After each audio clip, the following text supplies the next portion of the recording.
I've always felt that pet creatures in games are too mechanical and repetitive.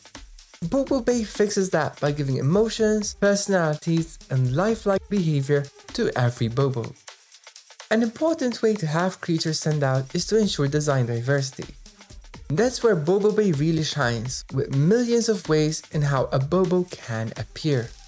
Each creature can be one of 5 species, each with its own set of forms, eyes, and features, and will use 3 of the available 100 colors. Apart from their genetics, you can customize Bobos further. With animal crackers, you give Bobos physical features like axolotl frills, bat wings, and dog ears. Accessories can further personalize the Bobo, like Sandy here, who wears a straw hat and sunglasses for the ultimate beach vibe. Bobos are also recognizable by how they behave. Where most pet simulators become repetitive, Bobos become unpredictable. Each Bobo has an emotional state composed of 5 core feelings like joy and anger. These are modified in different ways. A Bobo can feel joyous when taken to town, while another can experience anxiety. This is because Bobos have different personalities. The combination of emotional state and personality influences how the Bobos interact in the bay. You'll find depressed Bobos crying in the corner and eating less. Happier Bobos will hang out with their best friends, dance, draw, and play instruments. A health scan at Ducko helps you learn more about your Bobos' personalities and any favorite food or colors they may have. There's another thing that adds temporal diversity: afflictions. The most visible is when a Bobo loses a leg. Although they eventually grow their leg back, their performance will be temporarily inferior. Other afflictions are harder to notice, such as soft skin, where Bobos receive more damage during brawls. You can also administer temporary afflictions using items from Judd's shop, like juices that amp up stats for one day. A Bobo's life cycle starts from when they are seedling, produced when 2 Bobos are mashed together. After 2 days, seedlings will transform into a baby Bobo, inheriting physical features, stats, and a trait from their parents, while generating a random personality. Breeding is a key mechanism to access cross-species combinations, like a nature Bobo with phantom eyes. As Bobos grow, they eventually reach the end of their lives and become a sprout. It's not as heartbreaking as it sounds. You can leave the sprout to become a permanent flower, decorating your garden, or you can pluck it into a seedling which will be reborn with a higher grade. Thanks to this, you can keep the same Bobos through multiple lifetimes. On a more competitive note, every Bobo has a primary trait. For example, Ursula is an Olympic swimmer who swims in backstrokes and has a faster swimming and higher stamina. These behaviors add variety both in the performance and their physical manifestation. Other traits provide non-competitive benefits, such as foragers, which will dig out a fruit every day. Bobos also have humble traits, which have negative effects. A Bobo with mood swings will randomly wake up either ecstatic or depressed, and a sore loser will be angry for 3 days if they lose a trial. Bobos can be given a third trait, the item trait.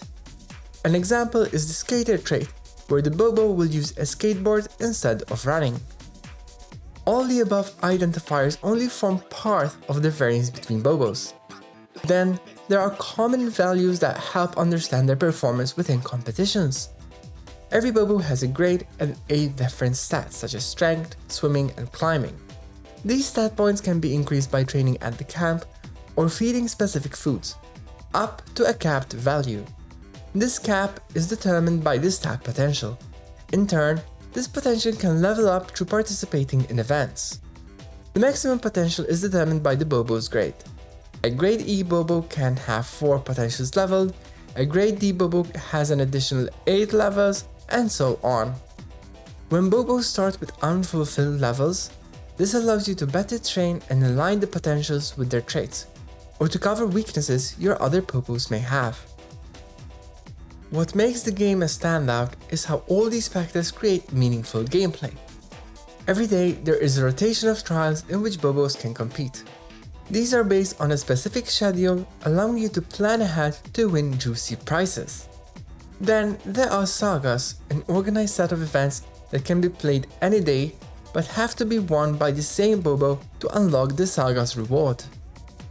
A difference in the two is that sagas have preset competitors, whilst the trials Bobos are randomly generated, meaning that every gameplay is unique and non-predictable.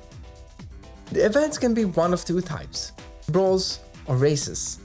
Brawls are similar to karate sessions, where the goal is to knock out the opponent Bobo. In races, Bobos aim to cross the finishing line first. Races include different obstacles that utilize different stats, such as breakable boards, swimming areas, cliffs, and balance beams. If you ask Katie Heron, you'll know that the perfect Bobo does not exist. The perfect Bobo does not exist. First of all, the performance of a Bobo in a trial depends on all the factors we mentioned so far: relevant stats, current mood and the 5 emotions, primary, humble and item traits, and temporary afflictions. That means even the same Bobo will perform differently on separate days.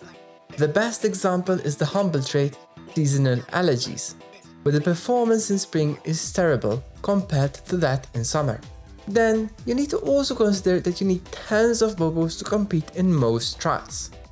Due to the day and night cycle, morning Bobos will compete during the day, whilst night owls can only do so at night. As you can compete in up to 4 events per time slot, this totals to 8 events in a full day. This is useful as Bobos will earn money even when suffering a loss. Another factor is that Bobos who run out of stamina will remain asleep the next day. If you find yourself in that situation, you'll want another Bobo ready to compete. In addition, some races are relay based, requiring you to put 2 or 3 Bobos. And if you want to win, you'll want to be placing Bobos in trials where their stats and traits shine, so training Bobos with different strengths is paramount. If I learned anything during the playtest, is that there's no best way of playing this game. There are no perfect outcomes, and that's what makes the game really beautiful. Each Bobo is unique, and that should be celebrated by the right accessories and even a snazzy photo on your phone. What of these elements in Bobo Bay do you like the most, and would you like to see these lifelike behavior in your favorite games? Thank you for watching, bye bye!